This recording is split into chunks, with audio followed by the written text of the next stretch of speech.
Bismillahirrahmanirrahim. Assalamualaikum warahmatullahi wabarakatuh. Selamat pagi anak-anak, apa kabar? Sehat selalu ya. Ya, semoga kita selalu mendapatkan kesehatan, diberi kesehatan Allah Subhanahu wa taala, sehat lahir batin. Baiklah anak-anak, hari ini adalah pelajaran agama. Mari kita buka bersama-sama dengan bacaan basmalah. Bismillahirrahmanirrahim. Mari kita mulai.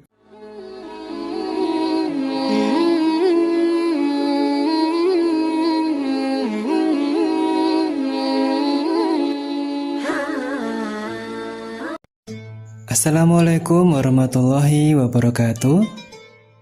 Hai anak-anakku yang saleh-salehah, bagaimana kabarnya? Semoga sehat selalu ya. Sebelum mulai pembelajaran, mari kita awali belajar kita hari ini dengan baca basmalah bersama-sama. Bismillahirrahmanirrahim. Semoga Allah SWT memberi kita petunjuk. Tak kenal maka tak sayang, demikianlah bunyi pepatah. Tahukah kamu anak-anakku, alam semesta ini memiliki banyak sekali makhluk, baik itu makhluk yang bernyawa maupun yang tidak. Siapa sih yang menciptakan makhluk? Allah Subhanahu wa ta'ala. Yap, benar sekali. Dalam agama lain disebutnya dengan Tuhan.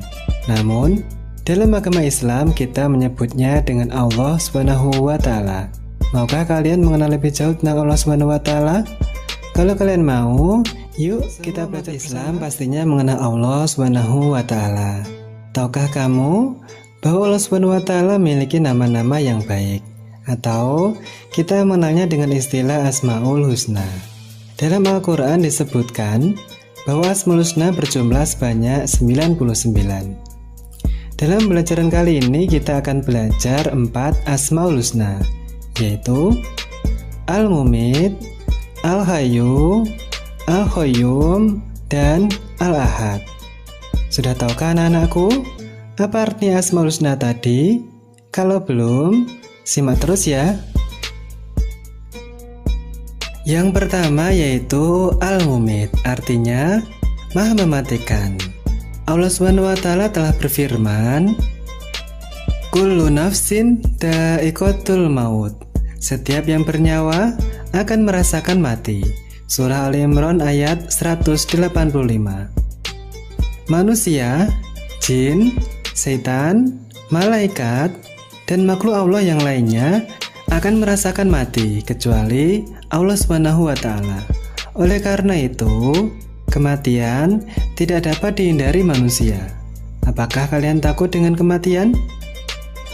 Jangan takut ya. Kita persiapkan saja bekalnya. Apa sih bekalnya?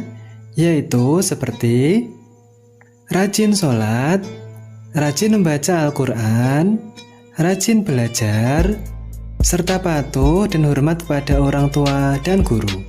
Kemudian, jauhi yang dilarang oleh Allah Subhanahu wa ta'ala dan Rasul-Nya. Misalnya, mencuri, berjudi, berzinah, minum minuman keras, berkelahi, dan menyakiti orang lain. Yang kedua, Al-Hayyu, artinya yang maha hidup. Allah Subhanahu wa ta'ala bersifat hidup kekal selama-lamanya serta memberi kehidupan. Oleh karena itu, hidup atau mati ada di dalam kekuasaan Allah Subhanahu wa ta'ala. Contohnya, berapa banyak orang yang sedang mengalami sakit berat, namun ketika kehendak Allah Subhanahu wa ta'ala masih memberikannya kehidupan, maka ia akan tetap hidup. Sebaliknya, sering kita melihat orang yang tidak memiliki sakit apa-apa, namun keesokan harinya ia meninggal dunia. Entah itu karena sakit jantung, karena masuk angin, karena tenggelam, atau karena tertabrak kendaraan. Itulah semua kuasa Allah Subhanahu wa ta'ala dalam sifatnya Al-Hayyu. Yang ketiga, Al-Qayyum, artinya Allah Subhanahu wa ta'ala maha berdiri sendiri atau mandiri.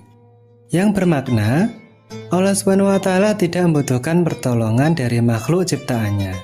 Dari sini, Allah Subhanahu wa ta'ala memberikan pendidikan kepada manusia agar hidup tidak selalu bergantung kepada orang lain. Hidup harus punya semangat mandiri dalam segala situasi dan kondisi. Harus sudah dapat melaksanakan sendiri kebutuhan kalian. Misalnya, merapikan tempat tidur, menyiapkan peralatan sekolah, mencari seragam sekolah, mengambil sarapan atau makanan, dan lain sebagainya. Yang keempat yaitu Al-Ahad, artinya yang Maha Esa. Mengandung makna Allah SWT itu satu, yang Maha Tunggal, dan Esa. Allah SWT adalah Tuhan tempat bergantung semua makhluk ciptaannya. Ia tidak beranak dan tidak pula diperanakkan, dan tidak ada makhluk apapun yang setara dengannya. Maka dari itu, kita sebagai umat muslim hanya kepada Allah lah tempat kita menyembah serta memanjatkan doa. Selanjutnya, setelah kita belajar tentang 4 Asmaul Husna di atas, kita akan belajar tentang kitab-kitab Allah SWT. Sebelum lebih jauh, Bapak mau tanya nih, apa sih rukun iman yang ketiga? Yap, jawabannya beriman kepada kitab-kitab Allah. Tidak lengkap iman seorang muslim ketika ia tidak mengimani 4 kitab yang sudah Allah SWT turunkan kepada para nabi dan rasul pilihannya. Kitab Allah atau dalam bahasa Arab yaitu Kitabullah adalah catatan-catatan yang difirmankan oleh Allah SWT kepada para nabi dan rasul. Sedangkan iman kepada kitab-kitab Allah memiliki arti mempercayai dan meyakini dengan sepenuh hati bahwa Allah SWT telah menurunkan kitab-kitabnya kepada para nabi dan rasul yang berisi wahyu Allah SWT untuk disampaikan kepada seluruh umat manusia. Berapa sih jumlah kitab suci yang harus kita imani? Yaitu ada 4 kitab suci. Pertama, kitab Taurat. Kitab Taurat diturunkan kepada Nabi Musa alaihissalam, diturunkan di daerah Israel dan Mesir.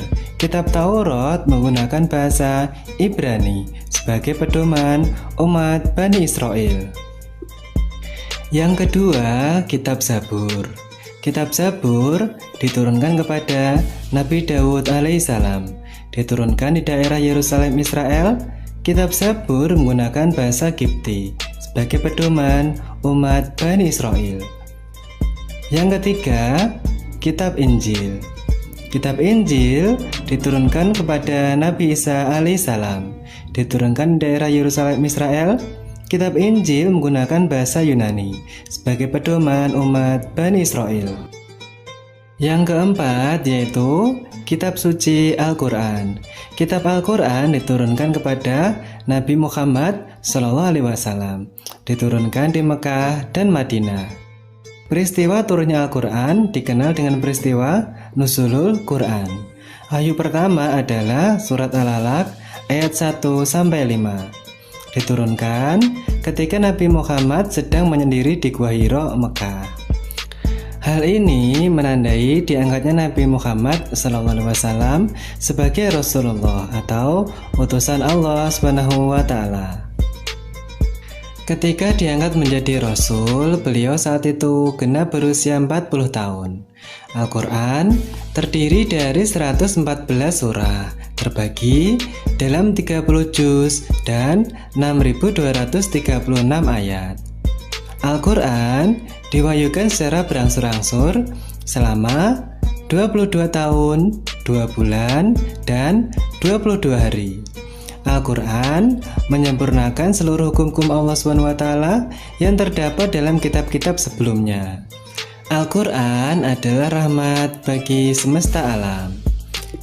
Selain kitab suci di atas tadi, Allah SWT juga menurunkan wahyu yang masih berupa suhuf kepada para rasul pilihannya. Apa sih pengertian suhuf? Suhuf adalah firman Allah atau wahyu Allah SWT yang disampaikan kepada para rasulnya yang masih berupa lembaran-lembaran. Suhuf dan kitab pada dasarnya sama-sama berisi kalam Allah. Namun, kitab sudah menyatu utuh atau sudah disatukan seluruhnya. Sementara suhuf masih dalam bentuk lembaran yang terpisah. Dalam agama Islam dijelaskan bahwa terdapat beberapa nabi yang menerima suhuf, antara lain yaitu Nabi Adam alaihissalam menerima 10 suhuf, Nabi Sis alaihissalam menerima 60 suhuf, Nabi Idris alaihissalam menerima 30 suhuf, Nabi Ibrahim alaihissalam menerima 30 suhuf, serta Nabi Musa alaihissalam menerima 10 suhuf. Nah, sekarang anak-anakku yang saleh dan salehah sudah tahu kan apa saja kitab-kitab Allah SWT serta pengertian dari beberapa Asmaul Husna di atas. Semoga ilmu yang kita dapat dalam pembelajaran kali ini dapat menambah iman kita kepada Allah SWT dan Rasul-Nya. Wal akhiron wallahu muwaffiq ila aqwamit thoriq. Sampai jumpa lagi di video pembelajaran Bapak selanjutnya. Wassalamualaikum warahmatullahi wabarakatuh.